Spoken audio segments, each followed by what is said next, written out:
They wouldn't let me help. He could have made it. That's the chilling statement from a U.S. trauma doctor who says he was vacationing just a few hundred feet from where actor Malcolm-Jamal Warner drowned in Costa Rica. When he saw the commotion, he ran to the scene. Red Cross responders were already performing CPR, but even after he identified himself as a certified trauma surgeon, he says they refused his help. Two other physicians also stepped forward. All three were kept back while responders continued resuscitation. Upon arrival, they found two males pulled from the water, he says. One they saved. But Malcolm, despite their best efforts, showed no vital signs and was pronounced dead on the scene. You can see some warning signs for people who are coming to enjoy the day here. It says corrientes de resaca todo el año. Basically warning people there is a current here throughout the year. You can see there are warnings for surfers. There's warnings about wave conditions. That's all I got. Listen to love because it's been a minute. Peace and love, and I'll be back soon. Moments later, the ambulance took Malcolm's body. What followed raised more eyebrows. Authorities quickly called it an accident, and within hours of the news breaking, cause of death details were public, unusually fast for a celebrity case that would typically take weeks pending full autopsy and toxicology. The vacationing physician says he introduced himself as a U.S. certified trauma surgeon and was still kept away from the patient. He also says two more doctors identified themselves but were denied access while CPR continued. Upon arrival, they found two males pulled from the water, he says. One they saved. But Malcolm, despite their best efforts, showed no vital signs and was pronounced dead on the scene. You can see some warning signs for people who are coming to enjoy the day here. It says corrientes de resaca todo el año.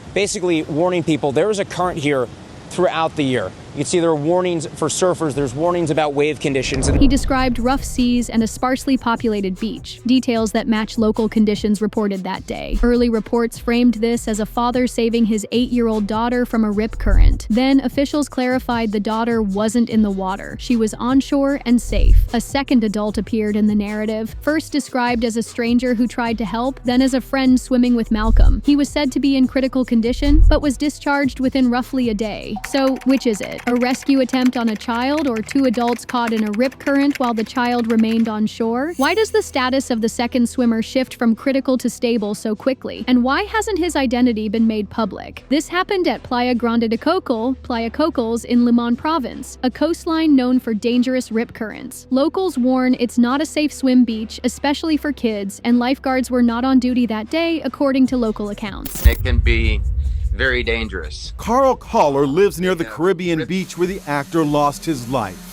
They have riptides here that can suck you out to sea, and that's what happened to Malcolm-Jamal Warner. There are reports that lifeguards were not on duty. It's rare. You almost never see lifeguards at most of the beaches. Red flags are often seen on the beach. Authorities ruled the death accidental drowning, asphyxia by submersion, within about 24 to 48 hours. That speed, coupled with the lifeguard gap at a high-risk beach, is fueling public skepticism. Malcolm wasn't just Theo. In recent years, he'd been more outspoken on racial injustice and systemic inequality, pushing conversations that make powerful institutions uncomfortable. The real question is, how much do you want to stand up for what you say you believe in? Ending racism is not solely our responsibility. Eradicating racism is a shared burden. How invested are you in what it is you say you stand up for? While there's no confirmed evidence of foul play, the pattern that many fans point to is familiar. Prominent voices meeting accidental ends, car crashes, overdoses, drownings, followed by quick official closure and lingering unanswered questions. Contextual analysis. Multiple posts and resurfaced clips suggest Malcolm was exploring a project on the theory that Jesus and the original Hebrews were black, a topic that has sparked intense backlash when mainstream figures even reference it. Art of being black is often an acrobatic act in defending black humanity in a world that worships a pale, long-haired Anglo-Saxon savior, even though the Bible clearly describes him as a bronze-skinned, woolly-haired Hebrew.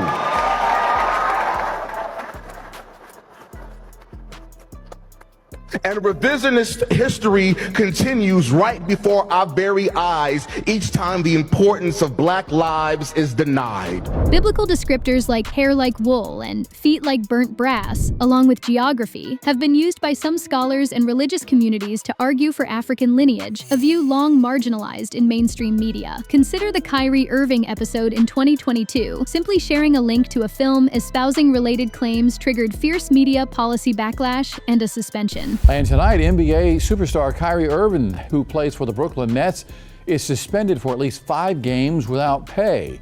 His suspension comes hours after he refused to issue an apology the NBA commissioner requested because Irving posted a link to an anti-Semitic video and book on Twitter.